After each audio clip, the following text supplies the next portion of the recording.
আষ্ট আর 500 জন নেবো ভাই সাহেব আমি সরল সরল দই শিখেছি কে তোমরা লোকা আচ্ছা আগুনের তেল মাছ আগুলো করে 100 বার আমি কইলে এখনো বেচলে আমি 3 ঘন্টা তোমরা বেচে দিতে রাজি বলে যে মুস্তুরে না বইতে কে বেচো তোমরা বেচে দিতে রাজি ভাই সাহেব যে কোনো মাছ বরফ পানি তুটলে বরফ আমি দিবেন নাই তো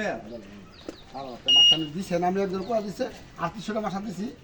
দিছে অনলি না দিন আর কিছু করার নেই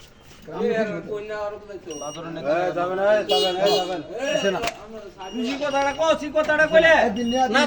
তুই যে কথাটা কছি কথাটা কইলে বুঝাম 2000 বেচে আমার কোনো আফসোস থাকতো না আমি কোন খারাপ বুঝেন তোমারে হইতো না একজনে কথা কইবে হি কথার মাঝে তুই হইলে হইতো না তোমার আজ নিয়ে হইতো না ফেস লাগাও না আমি কই ফেস লাগাও না পেট লাগালে মাছ খাই নিয়ে আমি বেচে নিয়ে খাই লাগবে বলে কি পয়সা বড় কথা না এটা আল্লাহ দিবে মাঝে সব তোরা দিবা ধরে যাবি